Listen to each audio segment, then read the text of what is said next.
People are being brainwashed into thinking Somalis are draining Minnesota and using up all the welfare, and it's really been pissing me off, so I looked at the numbers myself. Do you know what percentage of Somali-headed households in Minnesota are on food stamps? No. 54%. Do you know what that number is for native Minnesota-headed households? It's 7%. There's a big difference between 54% and 7%, is there not? It doesn't sound like something that makes our country stronger to me, and I think most Americans would agree with me on that. This data is using 5-year census data from 2019 to 2024. Somalis make up about 1% of Minnesota. That's around 59,000 people. This is the wrong 1% to be looking at. If we look at SNAP benefits, Somalis aged 18 to 35 have a high percentage on food stamps, about 46%. This is 7,900 Somalis on SNAP. If we compare that to white Minnesotans for the same age who only have 10% on SNAP, that's 50,000 people, 6 times more in total. But you don't see memes about white people eating up SNAP checks, do you? No, just black and brown people. In cash welfare, around 500 young Somali people are getting welfare checks. Compare that to roughly 24,000 white young adults in Minnesota. And by the way, there is absolutely nothing wrong with people using government assistance if they need it. The point is selective outrage, not the assistance. So why are Somalis the headline? Because the trick is using percentages without context to make a tiny group look like a big threat. And those numbers Fox News keeps citing, a lot of them come from the Center for Immigration Studies, which sounds official. But the CIS was founded by John Tanton, an actual white nationalist and eugenist advocate who believed non-white birth rates would replace Americans. He also founded Numbers USA, an anti-immigration lobbying group spending $500,000 a year trying to pass laws like ending birthright citizenship. Guess what? CIS also helped create Project 2025. The Center for Immigration Studies claims to be bipartisan. They publish charts, but they turn racism into data and feed it into Fox News and lawmakers. And it works because life is expensive, groceries are insane, wages suck, and instead of blaming corporations or policy, people get tricked into blaming immigrants. Somalis are not ruining Minnesota, bad economics are. And data is being weaponized to make you punch down instead of punching up. Always ask who benefits from the blame. Do your own research. There's a proverb that goes, do not bite the fingers that feed you, because once you bite the fingers that feed you, you will start licking the boots that kick you. This is a message to Somalis. You see, in this year, 2026, and some parts of 2025 towards the end, the Somali community in the USA has faced critical challenges that have intensified the need for solidarity with the broader Black community. This cooperation is driven by a shared experience of racial discrimination and current political developments in the United States of America. Somalis are seeking help and solidarity with the Black people. The Black people they once said they are not part of. I think I've spoken about this particular narrative before, and here is a different perspective that I want you to look at. Let's dive, watch the Somalis. I shall get back by the end of the video with a deeper critical analysis. They got going on. So they can come over here and they can commit fraud and they can do some of the most egregious things and not be held accountable. And the reason why they are under the radar and why they want it to be very, very quiet is because there is so much fraud and they know what it is. They know what's happening. They share it with each other. They finesse it. And the politicians over in Minnesota and Minneapolis, and even to a larger extent, the Democrats, right, and white liberals, right, they all subject themselves to it because the white liberal apologists feel like they need to be a part of everybody. He probably is MAGA. For anything that goes on, even if it hurts them. And then you got the politicians that are benefiting from it, and it keeps them in office and in power, and the money continues to funnel, and it spreads throughout. And we're the ones that pay for all of the fraud that's happening over in Minneapolis. And again, I said this a long time ago. Years ago, I got a vlog where I visited Minneapolis, and I'm like, what is going on here? Why is there so many Somalis? And where are their money coming from? Because I don't even see no industries, no real businesses. There is not an industry in Minnesota, Minneapolis that is generating enough revenue for them to have so much success. But then they are sitting here spitting in your face, laughing in your face, sitting there telling you that you're not nothing and you need to mind your business and continue to pay your taxes with no accountability whatsoever. That's what's happening. Yeah, so that's the gist of it, guys, right? They hate that us Somali people stick together, that we, whenever someone needs lag, like we raise money so quick, we have businesses, we support each other. Like they hate that for us. And I feel Yeah. like when any minority group comes to America, like the first thing they want to strip them of is their culture, their Yep. language, Yep. the way they stick together. Like That's if what they go this to the guy was masajid, saying. yeah, He like wants you this to guy. assimilate. Though exactly. Thank you Yeah. so much. That was the point I wanted to make. Is like when this guy was making his response video to my video. This time I spoke, I lived in St. Cloud. I lived in the Somali community. I think I had like one white neighbor where I lived with my family. And yes, I ran into someone who was Somali, and she was a bad person, and she tried to poison my dog because she didn't like dogs. But you know what the rest of the Somalis in the building did every year? Do you know? We had an entire community donation and trade and barter system going on, you guys. An entire one. When my kid needed an upgraded bed, I traded her toddler bed for one. Because there was a Somali mom in my apartment complex who needed a toddler bed, and her other kid had already gotten a new bed, and they couldn't find one in town because it was shortage. It was back when we first moved in around 2023, and we traded the beds. Okay, and on holidays, they don't care what you celebrated. They always open their doors to you to feed you. If you had no food and you went and knocked on any of their doors, they would feed you. They'd invite you in, they would feed you. And honestly, their food is amazing. But I'm also someone who likes spices and who likes foods from different cultures. I'm not someone who likes hot dishes. Ew, those are bland and but then there's also the aspect too, like when, we live in Minnesota, in St. Cloud where we lived, it was downhill, so every year we get those huge snow drifts. Do you know who were out there shoveling? Do you think it was the white folks like me? No. They were the ones with their cars still stuck, while the Somali members of our community were helping to shovel us out and get us out, because they were able to get everyone else out, and they were helping the rest of us. When I've broken down in St. Cloud or have been at my lowest, it was always a Somali member of the community who talked to me. Didn't judge me, just sat there and talked to me. Or if I was broken down, gave me a ride to where I needed to go. None of the white people I saw would stop for me. Not a single one. But they did. Then we're going to get to the education system. I may not have gone to college at St. Cloud University, which is fine. But my daughter went to school at a charter school in St. Cloud where it was very diverse there. And honestly, she went into that school being behind in math reading. She left first grade advanced. And now that she's in a different school and far away from those type of communities, unfortunately, we just had to make that move. She's not doing well in her current school. She's behind again. She's being left behind again. And before, she would love to go to school, and her teacher was not white, I'll put it that way, and was more than likely not from this country. I didn't ask, but based on just the accent and her knowledge, she was actually a very amazing teacher, by the way, Miss Aboka.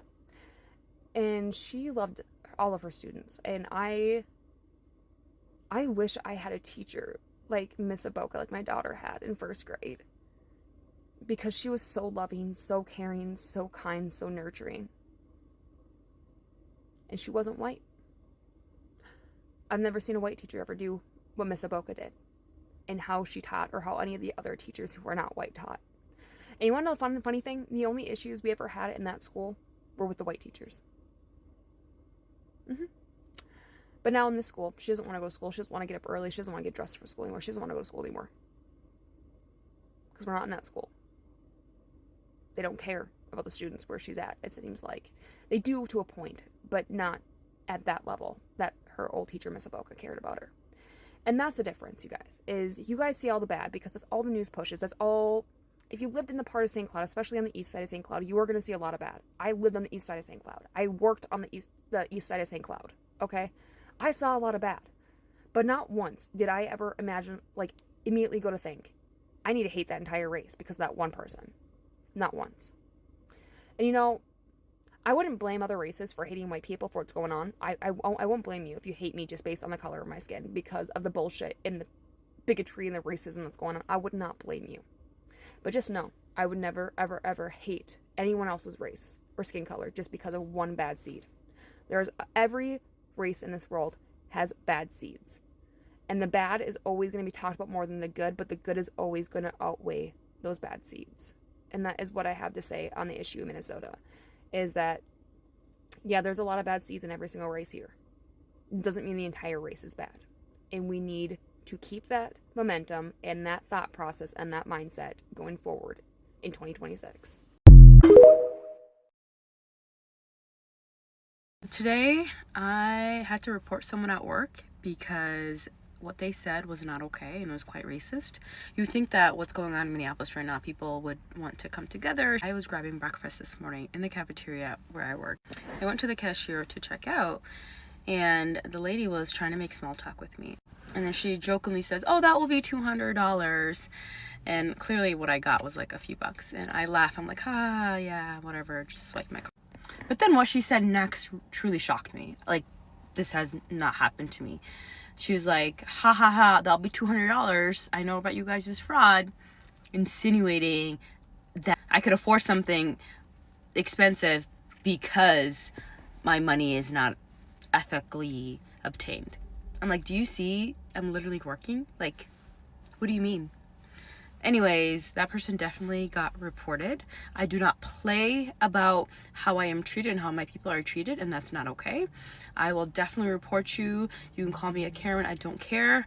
You will be reported and you will be dealt with appropriately.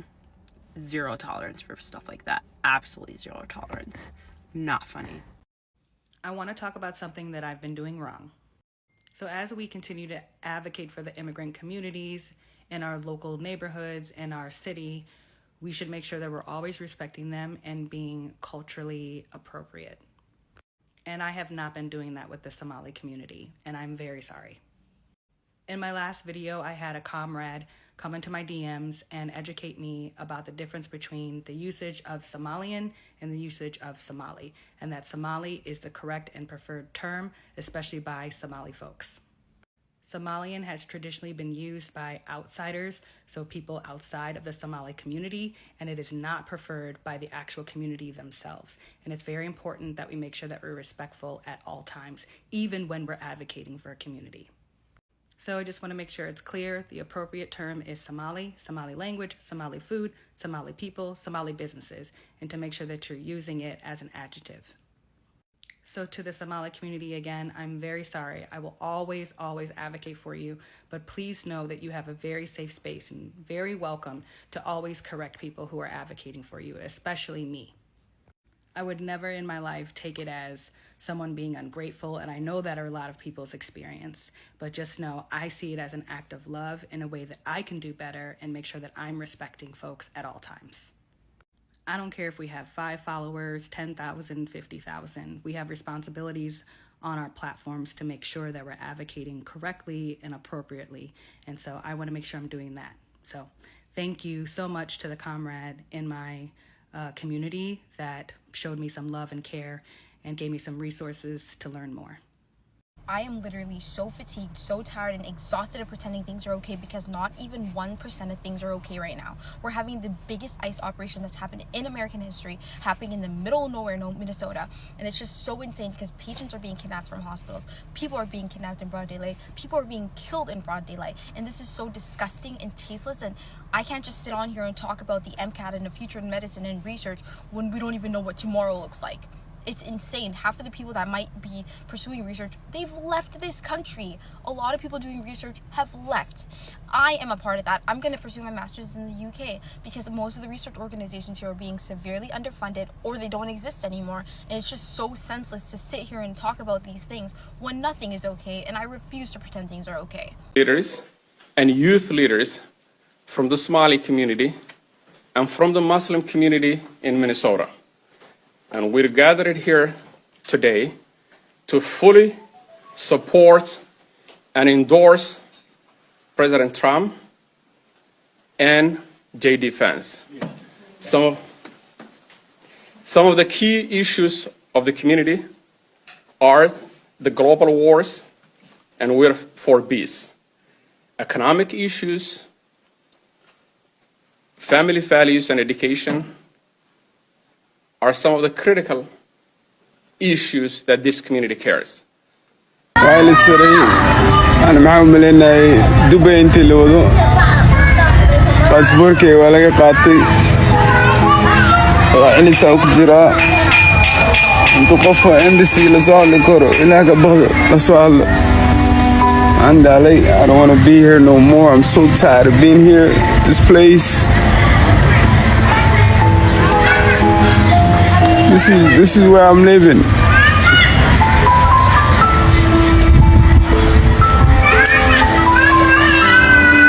I'm so tired of it. It's just like, I want to go back. I don't want to be here no more. I don't cut my hair. I don't shave. I don't do nothing. I just want to go back. Somalis are not black. Somali says black Americans don't know their fathers. African Americans, they don't even know their fathers. They don't even know their fathers. It was all of them, most of them were the product of one night stand. One night stand. They will tell you, I don't know my father. Well, who named you? Whose name are you carrying? Well, my mother chose his name for me. You know, I don't know. Is that what we want for our ummah? No. كلهم أو معظمهم أبناء الزنا. As a Somalian who lives in Minneapolis, I personally adore all of the hatred coming our way right now, because I know Somalis who voted for that orange POS. And every bit of racism and hatred from that orange POS and his people, I just forward straight to them. Yeah, here's what they think about. That's right, boo-boo, you're not one of them. You're not one of them. That red hat you were wearing in 2024, you're not twinsies. You're not twinsies. Now, most of us have been here since the 90s and are kinda impossible to legally deport, but they're gonna try something. I don't know what they're gonna try, but they're gonna try something, and Minneapolis is probably gonna be burning again, so that'll be fun. We're not black, we're not Arab, we're Somali. Let me start off by why we're not black. This is black. This is brown, and there's not a single person in the world that's this skin color. Do your research. Black is the absence of color. It's what you get when there's no color. It's what you get when you turn off the light. You get black. And yes, to the residents of Minnesota, it has been brought to my attention that some of you fear that the Somali community is taking over the Twin Cities, the cities you've once called home. This takeover is very inevitable, as this land was promised to us by our ancestors 5,000 years ago. And our officers encountered blatant marriage fraud, visa overstays, people claiming to work at businesses that can't be found, forged documents, abuse of the H-1B visa system, abuse of the F-1 visas, and many other discrepancies. Times like this, let's try to remember the good part, so we can get up from this, we can raise our standard. Remember, we're the strongest, cleanest, and most entrepreneurial immigrants in America. We hold each other up. We need that right now. Let's come together and let's recognize this is L, and let's raise our standard. Like, this will never happen again. Like, we have to lock in. We have to not normalize the behavior that have led to this. Let's end this, bro. Appreciate that. That's it. That's all I could say. You know what's interesting about the Somalian deportation? They want to remove the protective order. The person they need to blame is Ilhan Omar, because basically she brought so much negative attention because she's so arrogant. And the problem that these people don't understand is gratitude. Because basically it would be like you inviting someone over for dinner and then them complaining about the food and then refusing to leave, saying, we're not going anywhere. It's so rude and gross. And you know what? Like, nobody cares about your cause. Everybody just wants you to leave because we're so sick of this entitled attitude to our taxpayer money. Again, you invite someone over and they're like, give me your paycheck. I'm not leaving. And by the way, your house is a mess. These people actually are crazy. But you know what? Just like everybody else, you're gonna get out. And someone like me. There is some key reasons why Somalis seek and benefit from black help, which include legal and political protection. As of January 2026, the Trump administration has terminated temporary protected status for Somali nationals, effective March 17th, this same year, 2026. This decision affects over 700 individuals directly, and it creates a deportation fears for thousands more. Partnership with Black civil rights organizations and political leaders are vital for legal defense and for advocacy against these removal orders. There's also the part of combating racial profiling. Somalis face double discrimination as both black individuals and Muslims. In 2026, heightened federal immigration operations, such as the Operation Paris, has targeted Somalis' heavy areas like Minneapolis. This has led to reports of racial profiling and suspicious stops. Black American leaders who have generations of experience fighting systemic profilings are showing potential for providing a framework for resistance and civil rights protections. We also have the navigation of systemic inequality. Historical civil rights gains have been made by African Americans, which created the legal and the social infrastructure. E.g., we have fair housing laws, we have labor protection. This has allowed Somali refugees to settle and to find work in the U.S. In the U.S. today, both communities collaborate to address high poverty rates and investment in urban areas where they often reside together. We also have the social and the cultural integration. Collaborative efforts has helped bridge cultural gaps, especially for Somali youths who may have identity conflicts.